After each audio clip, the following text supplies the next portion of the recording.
प्रशिक्षण या ठिकाणी आयोजित केलेलं आहे। सर्व कर्मचारी, शहरातील विविध सामाजिक संस्थांचे पदाधिकारी, नागरिक आणि जिल्ह्यातील इतर नगर परिषदांचे अधिकारी कर्मचारी असे आपण या प्रशिक्षणामध्ये सहभागी आहोत। माननीय उपविभागीय अधिकारी लिगाडे साहेब आज या ठिकाणी या प्रशिक्षणाच्या दरम्यान उपस्थित आहेत। नगर परिषद प्रशासनाच्या वतीने मी माननीय उपविभागीय अधिकाऱ्यांचे या ठिकाणी मनपूर्वक हार्दिक स्वागत करतो। त्याचबरोबर या प्रशिक्षणाच्या दरम्यान माझी नगरसेविका आदितीताई देशपांडे मॅडम हे देखील उपस्थित आहेत। आपले देखील या ठिकाणी मनपूर्वक स्वागत। माननीय मुख्याधिकारी साहेब यांच्या मार्गदर्शनाखाली आणि उपविभागीय अधिकारी माननीय लिगाडे साहेब यांच्या मार्गदर्शनानुसार या ठिकाणी हे 2 दिवसाचं प्रशिक्षण सुरू आहे। आज संध्याकाळी 4 वाजेपर्यंत हे प्रशिक्षण सुरू राहील। अस्तित्व लाईफ सेव्हिंग पुणे या नामांकित संस्थेच्या वतीने भूषण देशपांडे साहेब या ठिकाणी साहेब उपस्थित आहेत। गेली 2 वर्ष त्यांच्याच वतीने हे प्रशिक्षण दिलं जातं। एक चांगल्या प्रकारची संस्था आहे। आंतरराष्ट्रीय लेवलला देखील त्यांचं प्रशिक्षण त्या संस्थेच्या वतीने होत असतं आणि अशाच एका चांगल्या संस्थेच्या वतीने ही आपत्ती काळामध्ये प्रशिक्षित कर्मचारी नागरिक व्हावेत या उद्देशाने हे प्रशिक्षण या ठिकाणी होते। माननीय मुख्याधिकारी साहेब देखील या ठिकाणी येत आहेत। तोपर्यंत माननीय प्रांतसाहेब या ठिकाणी आपल्याला मार्गदर्शन करतील।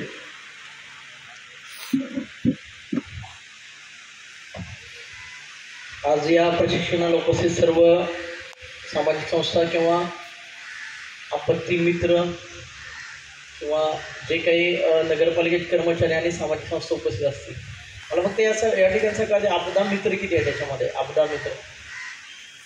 आपदा मित्र किती आहेत? 1 जणच आहे। अच्छा, बाकी मग नगरपालिकेचे कर्मचारी किती आहेत? सगळे नगरपालिकेचे कर्मचारी आहेत। ठीक आहे, म्हणजे मॅक्झिमम या ठिकाणी नगरपालिकेचे कर्मचारी आहेत। आपण या ठिकाणी मान्सून पूर्व जे काही डिझास्टर मॅनेजमेंट आहे त्याच्या प्रशिक्षणासाठी उपस्थित आहोत। आपल्या चिपळूणकडे बघण्याचा दृष्टिकोन जो लोकांचा आहे तो दृष्टिकोन म्हणजे पूर आहे। म्हणजे गेल्या 6 जूनला मी या ठिकाणी जॉईन झालो। जेव्हा मी जॉईन झालो तेव्हा मला खूप लोकांचे फोन येत होते आणि सगळ्यांचे फोन एवढेच येत होते की बाबा पावसाळ्यात तू गेला आहे आणि चिपळूणमध्ये खूप हॉट आहे पुराच्या बाबतीत, त्यामुळे तू जपून राहा आणि व्यवस्थित त्या ठिकाणी प्रांत अधिकारी किंवा नगरपालिकेचे सीओ असतील किंवा तहसीलदार असतील यांना मेन मॅनेजमेंट करायची असते ती डिझास्टर किंवा पुराची मॅनेजमेंट करायची असते।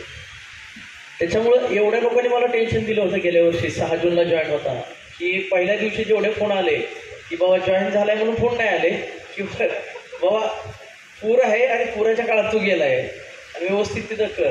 म्हणजे इथपर्यंत लोकांनी मला सेशन दिले की वर महाबळेश्वर असतंय, इकडे हे असतंय, तिथल्या पण मंडळ अधिकाऱ्याचे तलाट्याचे फोन नंबर घे, त्यांच्याशी पण कॉन्टॅक्ट कर, किती पाऊस वर पडतोय, काय होतंय। म्हणजे एवढे असे सल्ले मला जॉईन होताना आले होते। त्याच्यानंतर मी इथला अभ्यास सुरू केला। म्हणजे डिझास्टर म्हणजे 3 गोष्टी असतात। एक असते प्री डिझास्टर मॅनेजमेंट, म्हणजे जे आत्ता आपण जे करतोय की ज्याला प्री डिझास्टर मॅनेजमेंट मध्ये की आपत्ती येऊ नये किंवा आली तर त्याचा इम्पॅक्ट कमी व्हावा म्हणून जे काही गोष्टी करतो ते pre disaster management. Actual disaster management म्हणजे ज्यावेळी ॲक्च्युअल डिझास्टर आल्या तर कोण काहीच करू शकत नाही, फक्त त्यावेळेचा जो नुकसान आहे म्हणजे पहिले आपली प्रायोरिटी असते की ह्युमन कॅज्युलिटी असेल किंवा ॲनिमल कॅज्युलिटी असेल ती कमी करणं आणि मग त्याच्यात ते दोन्ही पण कमी असेल तर तिसरी गोष्ट आपली म्हणजे इन्फ्रास्ट्रक्चर असेल किंवा घर किंवा बाकी वस्तूची त्याचं पण नुकसान कमी करणं ही ॲक्च्युअल डिझास्टरच्या वेळची आपली ही असते।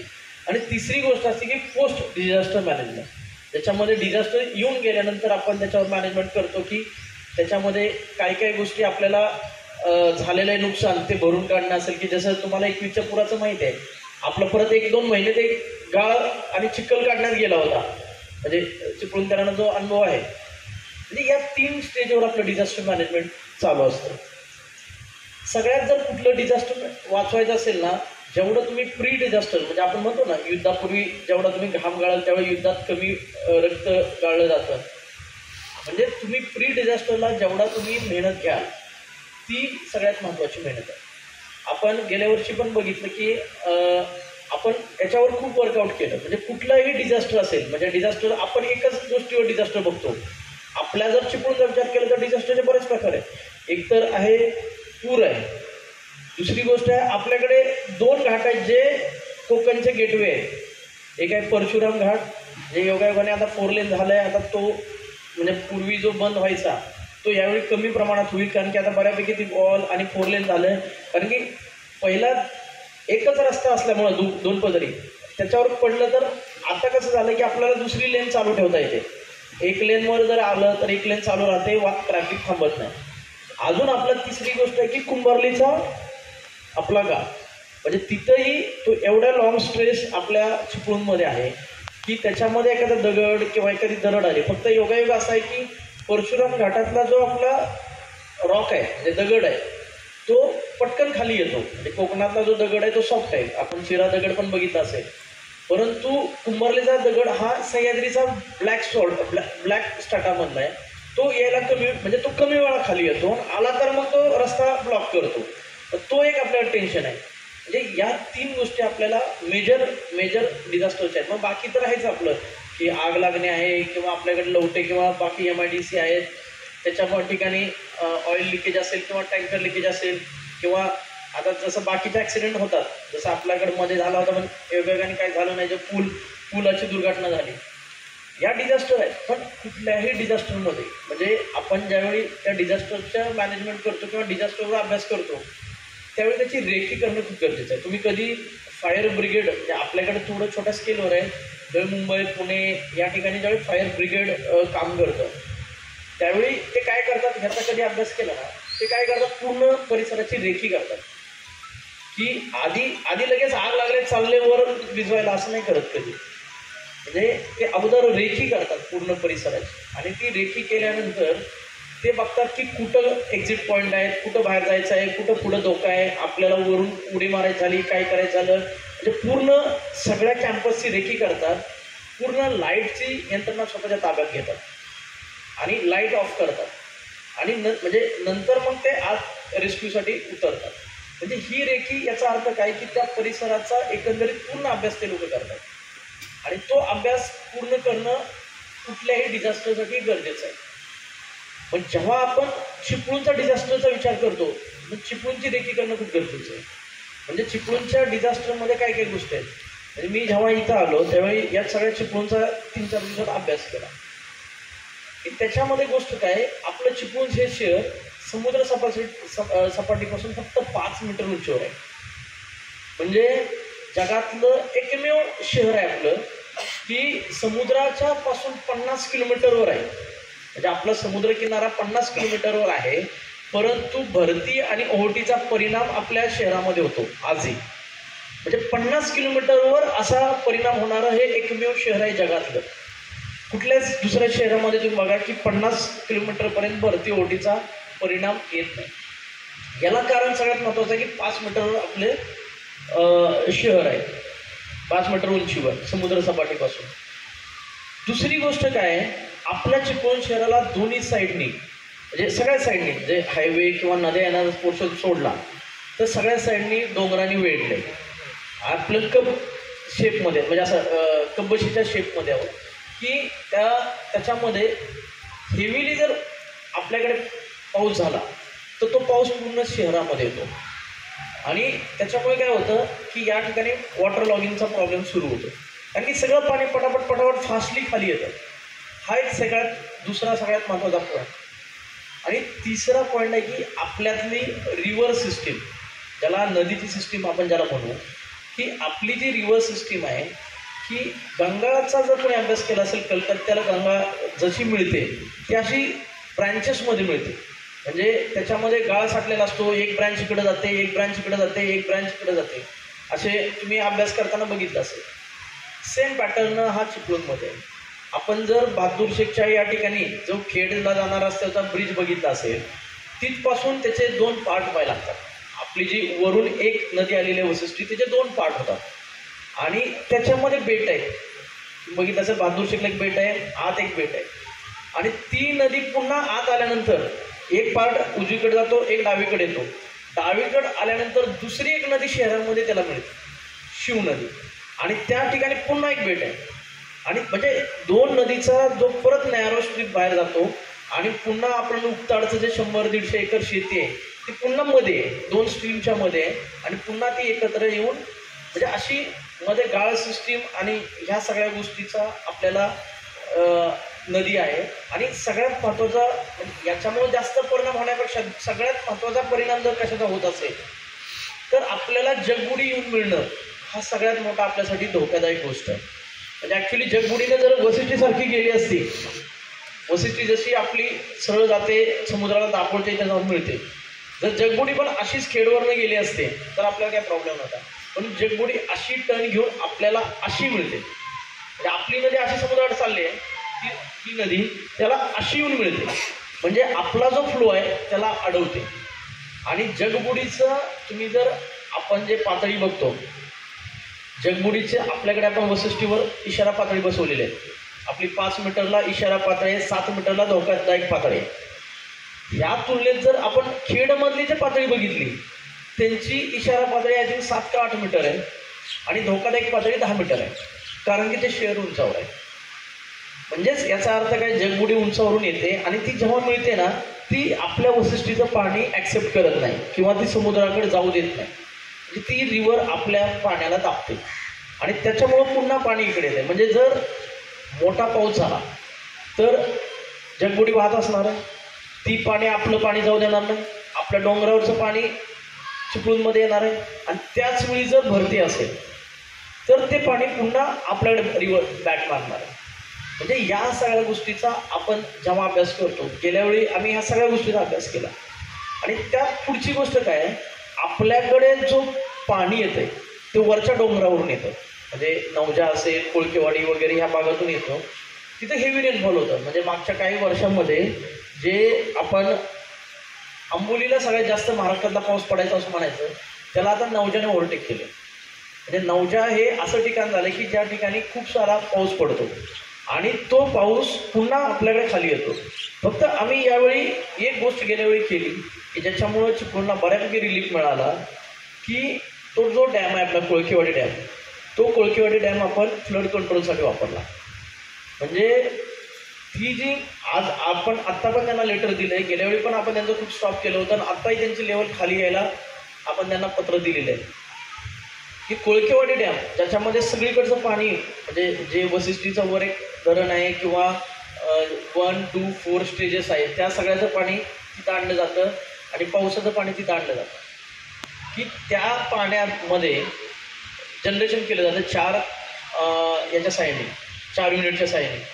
आपण वरचेच 3 युनिट पावसाळ्यात बंद करतो, अजिबात पाणी खाली होऊ देत नाही. आपण 3रं युनिट त्यांचं फक्त चालू असतं. का चालू असतं तर कोळकेवाडी डॅम आहे तो ॲक्च्युली 130 मीटर उंचीवर आहे. म्हणजे 130-125च्या आसपास आहे. त्यांची जी हायेस्ट लेवल आहे ती 136 मीटर 35.5 मीटरवर ते मेंटेन करतात. 135.5 मीटरच्या वर ते पाणी साठा करत नाही वरची लेवल. आणि खालची लेवल ते 132.5 मीटरवर सेव्ह करतात म्हणजे ठेवतात. म्हणजे आपल्याला हा 3 मीटरचा स्पेस मिळतो. आम्ही त्यांना सांगितलं आहे कारण त्यांचं जनरेशन जे होतं ते 124 मीटरला होतं. आम्ही त्यांना मागे व्हिजिट करून सांगितलं, मी शिंदे साहेब होतो तेव्हा आज त्या उतरून सगळं त्यांना आम्ही त्यावेळी पत्रव्यवहार केलेला आहे की त्यावेळी आम्ही त्यांना सांगितलं की 128-29पर्यंत खालची लेवल आला. म्हणजे त्याचा वापर कसा होतो, गेल्या वेळी आम्ही ते केलं की भरती ओहोटीचं टाईम टेबल आणि त्या डॅमचा वापर. आम्ही काय करायचो, जेव्हा ओहोटी आहे किंवा पाऊस नॉर्मल आहे, पाऊस कमी आहे, त्यावेळी सगळी मशीन म्हणजे एक तर कंटिन्यू चालू ठेवायचो. तिथं 4 मशीन आहेत, कधी कधी 2रं-3रं पण मशीन चालू करायचो आणि ती लेवल खाली आणून ठेवायची. 132ला खाली आणून ठेवायचं, 132.5. ती आम्ही त्यांना सांगितलं की 129पर्यंत खाली आला. म्हणजे काय होईल की एक चांगला उपयोग हे आहे की सगळं पाणी वरच्या पावसाचं हे कोळकेवाडी डॅममध्ये येतं. त्याच्यामुळे वरच्या पावसाचं पाणी किती जरी पाऊस पडला तर आपल्याकडे येत नाही. आपण ते अवॉइड करू शकतो आपल्याकडे येणं. ते सगळं कोळकेवाडी डॅममध्ये घेऊ शकतो. म्हणजे जोपर्यंत हेवी पाऊस पडतो तोपर्यंत आपल्याला एक भांडं आहे की जे भांडं म्हणजे कोळकेवाडी धरण आहे. आणि ते भांडं आपण असं वापरतोय गेल्या वेळी की नॉर्मल कंडिशनला ते खाली आणून ठेवायचं, रिकामं करून ठेवायचं. म्हणजे पाऊस पडला तर 3 मीटर खाली काय सोडू नको, खालची कंडिशन व्यवस्थित येऊ दे तोपर्यंत खाली काय सोडायचं नाही. आपण त्यांना स्ट्रिक्टली ते वॉर्न केलं होतं. आणि आपल्याशिवाय म्हणजे त्यांचं म्हणजे जनरेशनची डिमांड जरी आली तरी माझ्या परवानगीशिवाय मशीन चालू होणार नाही, ही स्ट्रिक्ट वॉर्निंग होती गेल्यावर. म्हणून तर त्यांनी आम्हाला 3 ऑगस्टला परत बोलवलं की साहेब तुमच्यामुळं आमचं जनरेशन कमी झालं, आम्हाला पण टार्गेट आहे. मी म्हटलं माणसं वाचवणं गरजेचं आहे. एक वेळ माणूस अंधारात बसू शकतो, पण पाणी घरात असल्यावर बसू नाही शकत. मग त्यावेळी आपण त्यांचं जनरेशन सगळं स्टॉप केलं. आणि आत्ता पण त्यांना आपण सांगितलंय आमचं काही जनरेशनचं काही लिमिट नाही, तुम्हाला तुम्ही खाली आणून ठेवा 129वर, आम्हाला काही प्रॉब्लेम नाही. 6 मीटरची हाईट भेटली ना, म्हणजे वरचं पाणी आम्ही सगळं स्टॉप करतो. म्हणजे आम्हाला फक्त प्रॉब्लेम कुठं आहे, चिपळूणच्या आजूबाजूला पडणारं डोंगरातलं पाणी, तिकडून येणारं भरतीचं पाणी, एवढाच आम्हाला त्रास असेल. वरचं आम्ही काही वेळापुरतं स्टॉप करू शकतो. म्हणजे 6 मीटरची उंची म्हणजे आम्ही 3 मीटरवर 3-3, 4-4 तास काढले गेल्या वेळी.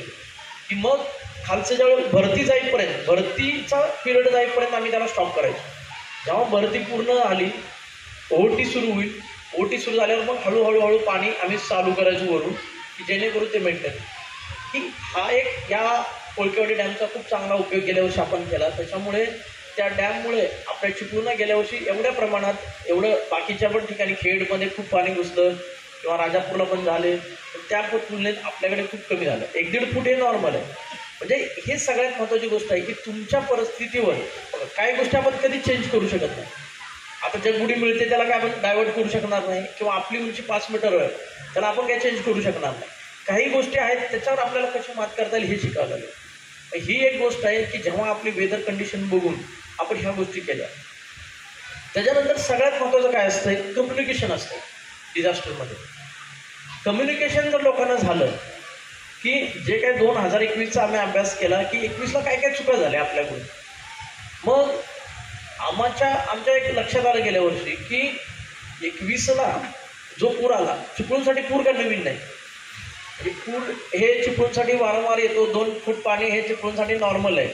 2 फूट पाणी असणं, तेच जर मराठवाड्यात गेला, पश्चिम महाराष्ट्रात गेला, तिथं थोडं जरी रस्त्यावर पाणी सुटलं तर ते त्यांच्यासाठी नॉर्मल नाही आहे.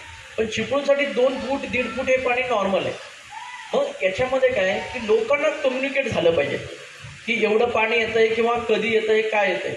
आणि गेल्या वर्षी आपण ते चांगल्या पद्धतीने केलं. गेल्या वर्षी तुम्ही पाहिलं असेल किंवा काही लोकांनी ग्रुपवर बघितलं असेल, आम्ही 1-1 तासाला 2-2 तासाला मेसेज पाठवत होतो ग्रुपवर, की ज्याच्यामध्ये की पाण्याची कंडिशन काय आहे, वसिष्ठीची लेवल काय आहे, कुठं कुठं पाणी आहे, कुठं कुठं आपण NDRF असेल किंवा आमचे महसूलचे असेल किंवा नगरपालिकेचे असेल, आपण महसूल, नगरपालिका आणि NDRF या तिघाची कंबाईंड टीम बनवली होती. आणि पोलीस, ती टीम 9 ठिकाणी पण तैनात केली होती. आणि कुठं कुठं आहे हे डिटेल आपण त्या ठिकाणी द्यायचे. त्याच्यानंतर सगळ्यांचे वेगवेगळ्या ठिकाणचे नंबर आपण डिस्प्ले केले होते. आणि जी कंडिशन आहे म्हणजे कुठं पाणी भरलेलं आहे, कुठं लाईट, इव्हन आपण 5-6 गोष्टी त्याच्यात कम्युनिकेट केल्या होत्या. ती यावर्षी आपण करणार आहोत की ज्याच्यामध्ये पाण्याचे लेवल काय आहे, कुठं कुठं पाणी येऊ शकतं, कुठं कुठं सध्या पाणी शहरात म्हणजे किती फुटावर आहे, ही आपण माहिती दिली होती. त्याच्यानंतरची कुणाला म्हणजे आपण रिस्क्यू केले, म्हणजे बाबा ह्या ठिकाणचं एक घर आम्ही नातेवाईच्या ठिकाणी पाठवलं आहे किंवा अमुक ठिकाणी पाठवलं आहे, किंवा कुठं एखादा माणूस अडकला त्याची सुटका केली, किंवा एखाद्या ठिकाणी म्हशी वगैरे अडकल्या त्याच्या सुटका केली, हे पण त्या मॅसेजमध्ये होते. त्याच्या पुढची गोष्ट होती की बऱ्याच ठिकाणी आपण पाण्यामुळं लाईट सप्लाय बंद करायचो. त्या सप्लायचे पण इन्फॉर्मेशन आपण त्या मेसेजमध्ये टाकलेली की कुठल्या ठिकाणचं आपण बंद केलेलं आहे आणि कुठल्या ठिकाणचं आपण चालू केलेलं आहे, किंवा कुठला एरिया लाईट नसणार आहे हे त्याच्यामध्ये आपण मेन्शन केलं होतं. आणि त्याच्यानंतरच्या गोष्टीमध्ये आपण म्हणजे पाऊस किती पडणार आहे पुढच्या तासात, किंवा वरच्या कोळकेवाडीची धरणाची लेवल, म्हणजे ही जर 136ला गेली तर आपल्याला थांबवू शकत नाही आपण. त्या सगळ्या लेवल आपण त्याच्यात मेन्शन केल्या होत्या. याच्या व्यतिरिक्त आपला जो परशुराम घाटची काय स्थिती आहे, कुंभारलीची काय स्थिती आहे आणि कोकण रेल्वेची काय स्थिती आहे, या तिन्ही गोष्टी आपण त्या ठिकाणी मेन्शन केल्या होत्या. म्हणजे हे मेसेज यावेळी पण येतील, म्हणजे लोकांना घर बसल्या माहीत झालं पाहिजे. हे कुठल्याही डिझास्टरची सगळ्यात महत्त्वाची जी गोष्ट आहे, जसं आम्ही इलेक्शनला 1-1, 2-2 तासाची आकडेवारी देतो, तसं आम्ही गेल्या वर्षी 1-1 तासाला, ज्यावेळी 18-19 आय थिंक 18-19 जुलैचा 2 दिवस होते आपले खूप अडचणीचे, त्यावेळी ते मेसेज म्हणजे मी स्वतः टाईप करायचो आणि कमीत कमी 25-30 ठिकाणी पाठवायचो. त्याच्यामध्ये पत्रकारांचे ग्रुप असतील, लोकांचे ग्रुप असतील, त्याच्यानंतर लोकप्रतिनिधी असतील, डिझास्टरचे ग्रुप असतील, इव्हन मंत्रालयापर्यंत हे मेसेज द्यायचे.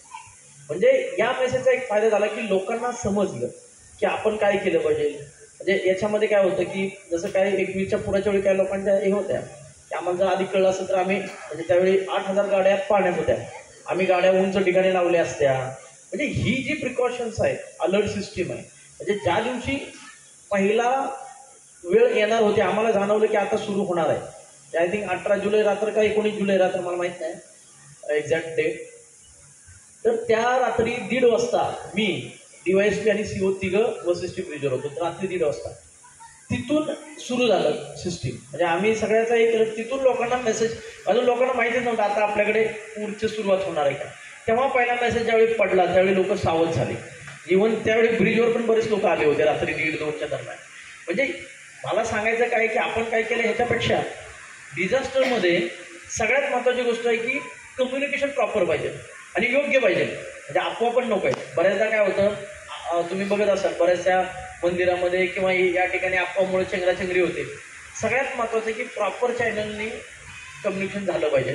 म्हणून मला माहिती होतं की याच्यात अफवा पसरतील, म्हणून मी स्वतः इनिशिएटिव्ह घेतला की याच्यामध्ये आपण मेसेजिंग करायचं प्रशासन म्हणून, आणि आपला मेसेज गेला पाहिजे की लोकांना चुकीची माहिती जाण्यापेक्षा आपली प्रॉपर माहिती गेली पाहिजे. म्हणून सगळ्या ग्रुपवर तो मेसेजिंग टाकला आपण, आणि यावेळी पण आपण ते टाकणार आहोत की जेणेकरून डिझास्टरमध्ये पहिल्यांदा प्रॉपर मेसेज जाणं गरजेचं आहे, आणि ती अफवा किंवा खोटा मेसेज असू नये. आणि तिसरी गोष्ट ते प्रत्येकापर्यंत पोहोचणं गरजेचं आहे. म्हणजे जेणेकरून आता बऱ्याचदा मी चिपळूणचं बघतो की काही लोकांची कसे दुकानं खाली वर पण आहेत, म्हणजे ते खालचा सामान वर नेऊ शकतात, किंवा एखादं घर खाली वर आहे तर खालचं सामान जे खराब होणार आहे ते वर नेऊ शकतात किंवा तेही वर जाऊ शकतात. म्हणजे एकंदरीत की नुकसान कमी होतं. त्याच्यामुळं लोकांमधला रोष किंवा बाकी जे प्रशासनाविषयीचे हे आहे ते कमी होतं. म्हणजे सगळ्यात सेकंड प्रायोरिटी म्हणजे डिझास्टर आल्यावर कोणच काही करू शकणार नाही. ना प्रांत नदीत उतरून तुम्हाला वाचू शकणार आहे, ना CO उतरू वाचू शकणार आहे. जे एका दुसऱ्या NDRFने काही म्हणजे मोठ्या स्केलवर आल्या कोणीच काही करू शकणार नाही. फक्त त्याच्यासाठी कम्युनिकेशन सगळ्यात महत्त्वाचं आहे. म्हणजे मी पहिल्यांदा सांगितलं की आपण प्री डिझास्टरच्या या लेवल सगळ्या सांगितल्या, आणि at the time of disaster लोकांना कम्युनिकेट झालं पाहिजे कुठं कुठं काय. तर लोकांमध्ये जर अस्वस्थता किंवा आक्रोश जर तयार झाला तर ती मॅनेजमेंट करणं आणखी अवघड जातं. म्हणजे त्यांना प्रत्येक गोष्टीचा प्रॉपर चॅनल माहीत पाहिजे की कुठं तुम्हाला मदत मिळू शकते, आता काय होणार आहे. हे ज्यावेळी मेसेजिंग येतात ते लोक आपोआप मुवमेंट चालू करतात. म्हणजे एखाद्या वेळी कळलं की इथं 2 फूट पाणी येणार आहे तर लोक आपोआप ज्या ठिकाणी त्यांच्या नातेवाईक आपला चिपळूणचा विचार केला तर 5च्या वरच्या एरियात कधी पाणी येत नाही. तिथं त्यांचा मित्र नातेवाईक असेल, इथलं कुलूप लावून तिकडे जातात, किंवा काही काही लोकांची इकडे घर आहे तिकडे घर आहे, असं पण काय सिस्टीम तर ते त्या ठिकाणी जाऊ शकतात. म्हणजे तुम्ही प्रॉपर मेसेजिंग प्रॉपर चॅनल केलं पाहिजे. आणि तरी पण डिझास्टर आलं तर कुठली कुठं टीम आहे, कुठं टीम आहे, कोण तुम्हाला मदत करू शकतं, NDRFची कुठं टीम आहे, किंवा नगरपालिकेची कुठं टीम आहे, किंवा पोलीस कुठं आहेत, महसूल कुठं आहे, हे प्रॉपर आपण त्या ठिकाणी हे केलं पाहिजे. आता गेल्या वर्षी आपण आता यावेळी प्रयत्न करतोय, गेल्या वेळी पोलीस आणि NDRF त्यांच्या ड्रेसमध्ये असतात, नगरपालिका आणि महसूलचे लोक सिव्हिलमध्ये असतात. तर आपण यावेळी T-शर्ट देण्याचा विचार करतोय की जेणेकरून लोकांना कळेल की हे सिग्नल म्हणजे हे कपडे घातले लोक म्हणजे आपल्याला मदत करणारे लोक आहेत. आम्ही तोही आता विचार करतोय, आणि आता या मंथ एंडपर्यंत आम्ही एक बैठक पण घेणार आहे सगळ्यांची, की त्या बैठकीमध्ये पण आपण वेगवेगळ्या गोष्टी हे करणार आहे. आणि गेल्या वर्षी म्हणजे आपण बऱ्याचदा बघितलं की आम्ही इलेक्शनसारख्या डिझास्टरच्या ऑर्डर काढल्या होत्या, ते यावेळी पण आपण काढणार आहोत की ज्याच्यामध्ये फक्त नगरपालिका महसूल पोलीस नव्हे तर बाकी डिपार्टमेंटच्या पण लोकांच्या ऑर्डर काढल्या होत्या, की ज्याच्यामध्ये आपल्याकडे जे नॉर्मल प्रॉब्लेम असतात, एखादं झाड पडतं रस्त्यावर, ट्रॅफिक जाम होतं, की इमिडिएट म्हणजे सगळं मशीनसारखं ज्यानं काम केलं पाहिजे, कुणी रिपोर्टिंग केलं पाहिजे, आणि कुणी कट केलं पाहिजे, आणि कुणी रस्ता मोकळा केला पाहिजे, ह्या सगळ्या ऑर्डर आम्ही दिल्या होत्या. जे म्हणजे PWDने तो रस्ता मोकळा केला पाहिजे, फॉरेस्टवाल्यांनी ते कटर बिटर सगळे जे काही गोष्टी अवेलेबल आहेत ते आपण अवेलेबल करून घेतल्या पाहिजेत, आणि इमिडिएट रस्ता हे केलं पाहिजे. म्हणजे प्रत्येकाला डायरेक्शन होत्या.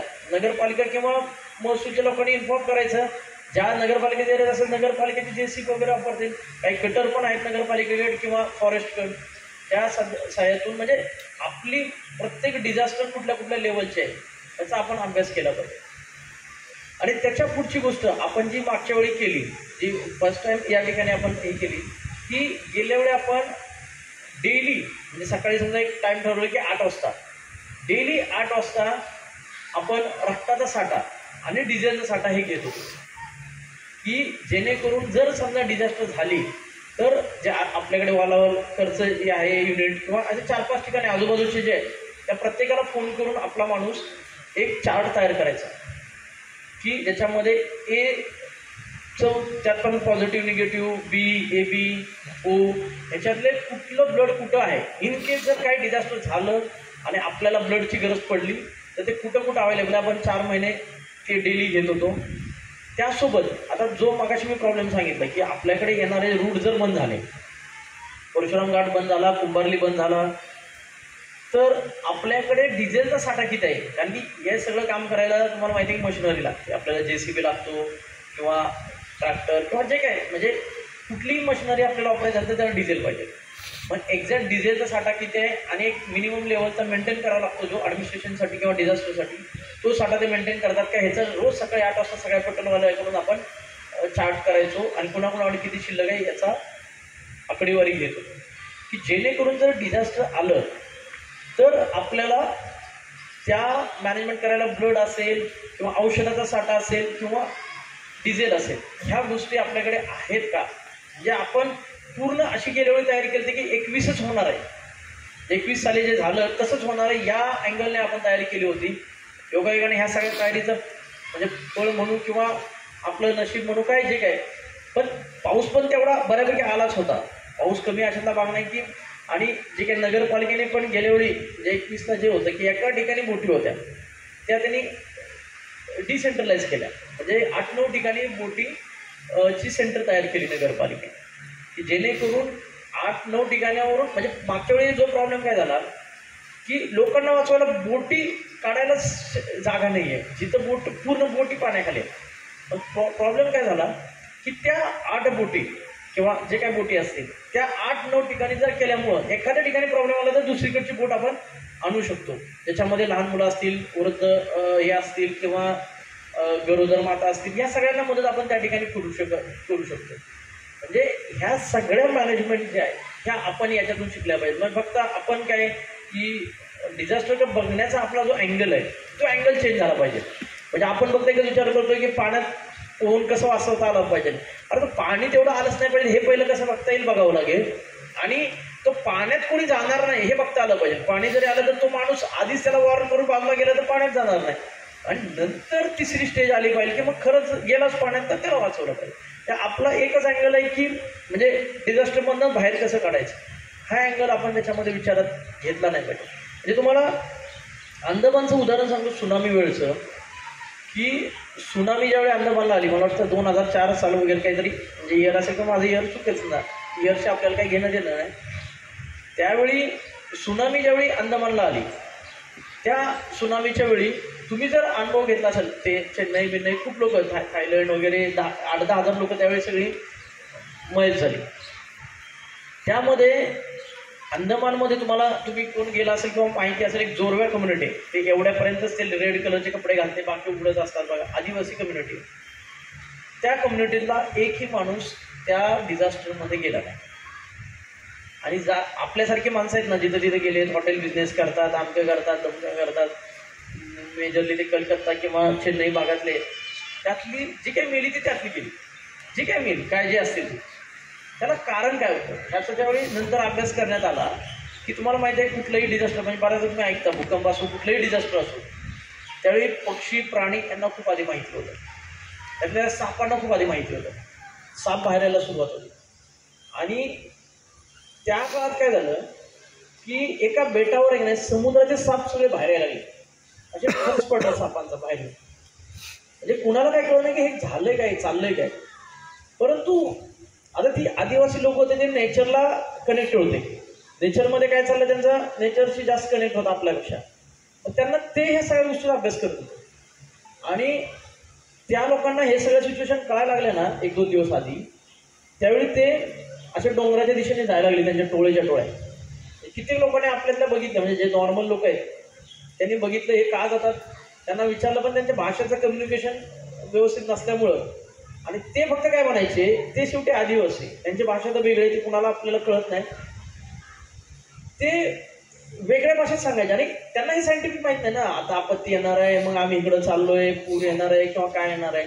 ते फक्त म्हणायचे की देवाचा कोप आहे. म्हणजे देवाचा कोप आहे म्हणून आम्ही इकडे चाललोय आणि तिकडे गेलं तर तुमचा बळी जाऊ शकतो, असं म्हणजे ते त्यांच्या धार्मिक किंवा ह्याच्या भाषेत ते सांगत होते. मग याचा अर्थ साध्या लोकांना वाटलं की हे काही येडे आहे आणि यांचं काय ऐकण्यात काय पॉईंट नाही, हे काय कधी काय करतात सांगता येत नाही. आणि ती लोक डोंगरावर जाऊन बसली आणि अचानक सुनामी आली. त्याच्यामध्ये जी नॉर्मल जे काही आता ते आकडेवारी आपल्याकडे नाही, जी काही गेली ती सिव्हिल माणसं गेली म्हणजे आपल्यासारखी. म्हणजेच याचा अर्थ काय की जे काय नेचरचे सिग्नल्स आहेत म्हणजे प्रत्येक याच्यानंतर म्हणजे प्रत्येक आपत्तीच्या पूर्वी निसर्गामध्ये एक सिग्नल यंत्रणा ॲक्टिव्ह होती जे नेचरची आहे. ती सिग्नल यंत्रणा आपण अभ्यासली पाहिजे आणि म्हणजे त्याला कुठलंच दुर्लक्ष नाही केलं पाहिजे. आज जर त्या लोकांच्या गोष्टीचा किंवा हे साप बाहेर आलेत एका बेटावर त्याचा जर अभ्यास कुणी केला असता आणि हे काहीतरी धोक्याचं आहे किंवा आतापर्यंत कधी नाही झालं या अँगलने बघितलं असतं तर त्यावेळी कुणीतरी काहीतरी सुरू केलं असतं. त्यातली लोक भले हो का एखाद्या बिल्डिंगचं एखाद्या याचं नुकसान आपण टाळू नाही शकणार, पण लोकांची किंवा प्राण्यांच्या जे काही नुकसान म्हणजे हानी झाली किंवा जे मयत झाले ते वाचवता आले असते आपल्याला. म्हणजे या गोष्टी आपण याच्यातून शिकल्या पाहिजेत किंवा आपण प्रायरली ह्याचा अभ्यास केला पाहिजे. की आता आपण ज्यामध्ये पुढच्या स्टेजला गेल्या वेळी आपण बघितलं की पहिल्यांदा म्हणजे 22-23 जून नंतर पाऊस सुरू झाला आणि त्यावेळी आपण म्हणजे पहिल्यांदा बघितलं की आपल्या याच्या वसिष्ठीचा ब्रिज जो आहे नाईक ब्रिज त्याच्या ठिकाणी एक पाईपलाईन गेली. त्या पाईपलाईनला खूप कचरा अडकला जातो. आम्ही त्यावेळी मग शिवसाहेब आम्ही सगळे बसलो की यार त्याच्यावर बऱ्याच लोकांचे व्हिडिओ बऱ्याच ग्रुपवर आले की एवढा प्लास्टिक या ठिकाणी जमा झाला आहे. तर त्यावेळी आम्ही काय केलं की हे सगळे नगरपालिकेचे कर्मचारी आहेत त्यांना माहिती आहे की 8 टीममध्ये आपण काम सुरू केलं प्लास्टिकचा कचरा गोळा करायचा.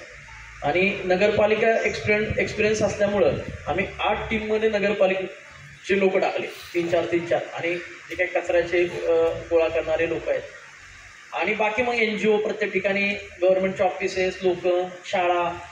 तर लिटरली आपण 26 जून का 24 जून असे तारीख माझ्या लक्षात नाही त्यावेळी एका तासामध्ये आपण 800 किलो जवळ 768 का काहीतरी किलो आहे ते प्लास्टिक गोळा केलं.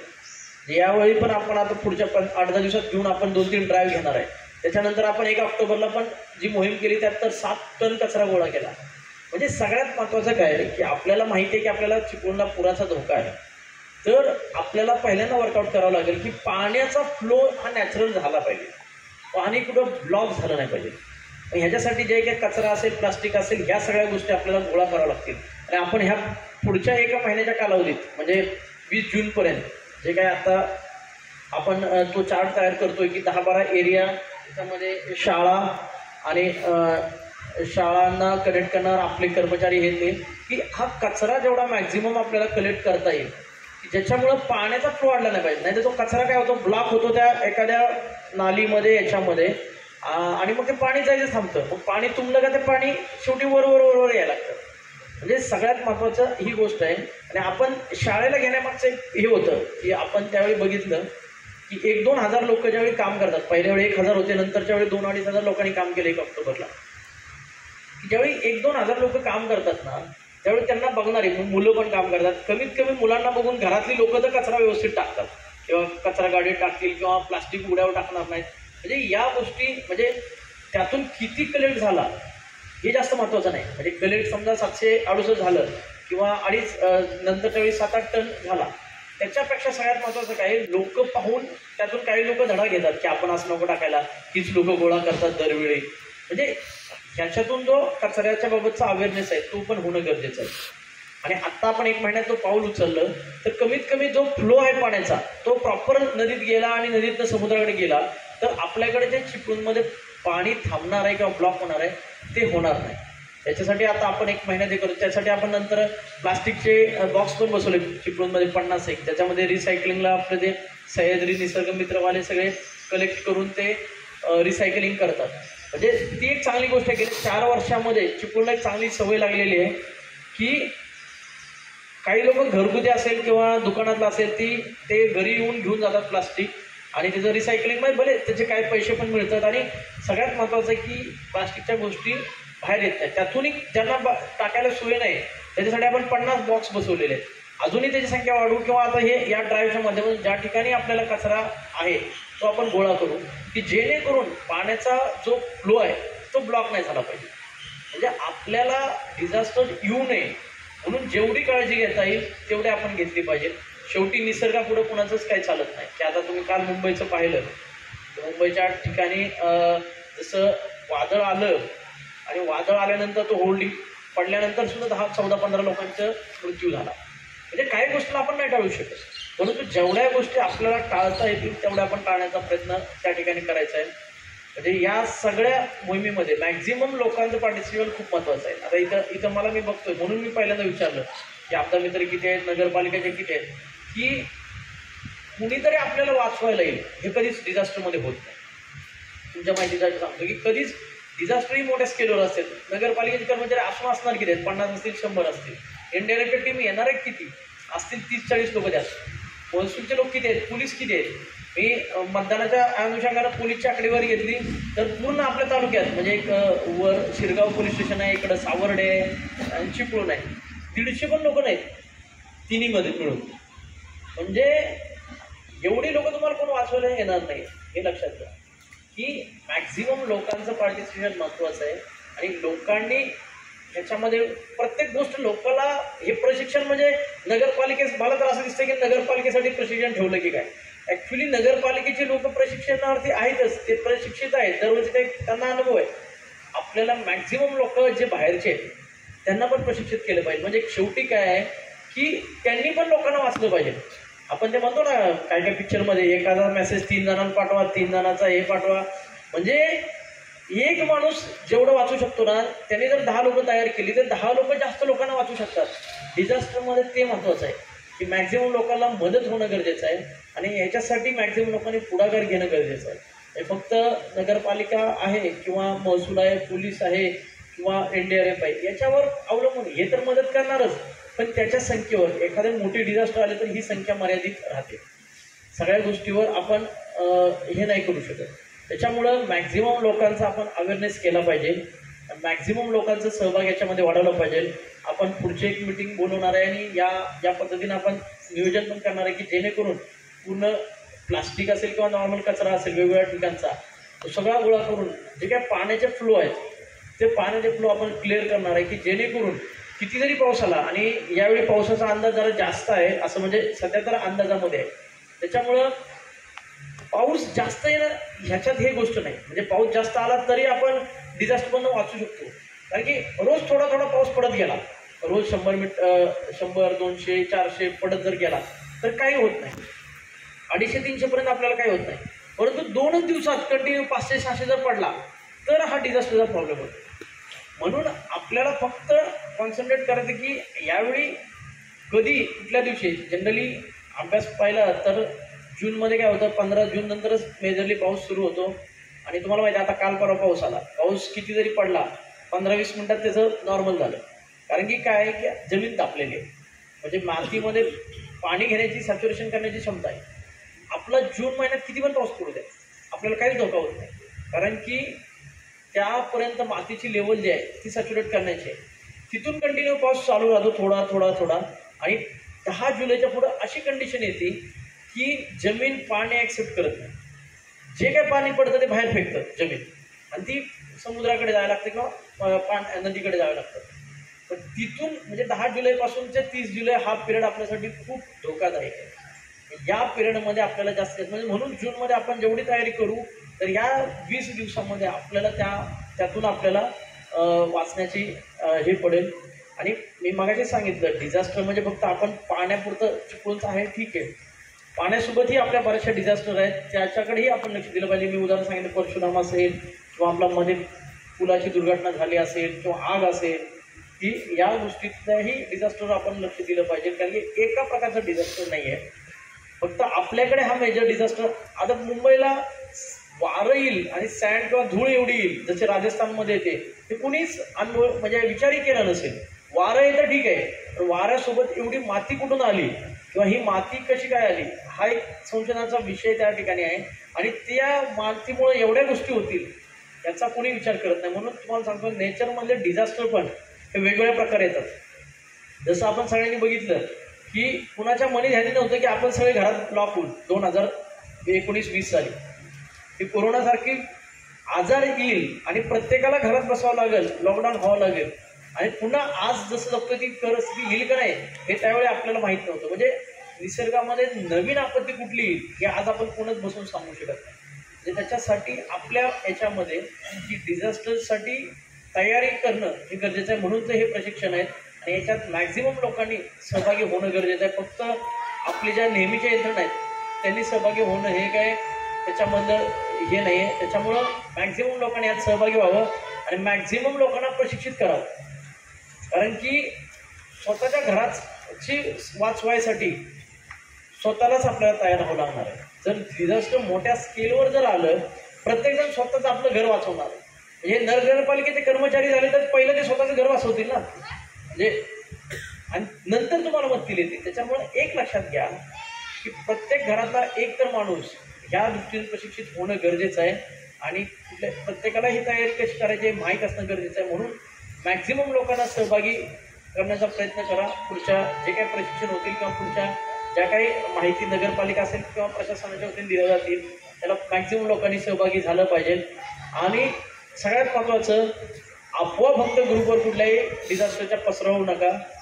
स्वतः मी किंवा आमचे प्रशासन CO साहेब असतील किंवा तहसीलदार असतील आम्ही ॲक्टिवली म्हणजे मेसेज टाकत जाऊ की आत्तापर्यंत आम्ही जरी मेसेज टाकत नसलो तर डिझास्टरच्या काळामध्ये आम्ही ते सुरुवात करू. त्याच्यामुळे कमी अफवापासून जे काय ज्याला काय सांगायचं आहे म्हणजे आपण आता व्हॉट्सअप युनिव्हर्सिटीवर बघतो कुणी त्याला जे नॉलेज कुठून तर भेटतं तो फॉरवर्ड करतो. त्यापेक्षा सगळ्यात महत्त्वाचं काय आहे की जी ॲक्च्युअल माहिती आहे ती प्रशासनाकडनं येऊ द्या आणि त्याच्यावरच्या उपाय त्याच्यावरची मदत कुठे मिळणार आहे हे प्रशासनाकडनं येऊ द्या. आणि ती पण एक प्रकारची इनडायरेक्टली प्रशासनाला केलेली मदत आहे. त्याच्यामुळं आपण सगळी यंत्रणा आता तयार करणारच आहोत आणि या प्रशासनामध्ये आपण सगळेजण सहभागी झाला त्याबद्दल मी सगळ्यांचं म्हणजे पुन्हा एकदा आभार व्यक्त करतो. आणि मॅक्झिमम स्थानिक लोकांनाही याच्यामध्ये सहभागी करून घ्या आणि प्रत्येकाला हे ट्रेनिंग कसं मिळेल याचा प्रयत्न करा की जेणेकरून पुढच्या आपण जे काही 1-2 महिन्यामध्ये डिझास्टर येतील त्याला आपण तयार राहू. आणि यावेळीही म्हणजे पुन्हा कुठल्याही प्रकारचं आपत्ती येणार नाही, आली तर आपण त्याच्यातून व्यवस्थित सही सलामत बाहेर पडू एवढीच अपेक्षा व्यक्त करतो आणि या ठिकाणी थांबतो. धन्यवाद. आपत्तीच्या काळामध्ये कशा पद्धतीने सर्व यंत्रणांनी सामोरं जायचं आहे याचं आपण त्या या ठिकाणी मार्गदर्शन केलेलं आहे. मागील वर्षी आपण आपल्या मार्गदर्शनानुसार संपूर्ण आपत्ती यंत्रणा हाताळलेल्या आहेत आणि पुन्हा एकदा आपण आज या ठिकाणी येऊन आपलं बहुमोल मार्गदर्शन केलं त्याबद्दल नगर परिषद प्रशासनाच्या वतीने आपल्याला मनपूर्वक धन्यवाद. आणि यानंतर देशपांडे साहेबांना विनंती करतो आपण आपला पुढील नियोजनानुसार कार्यक्रम सुरू करावा.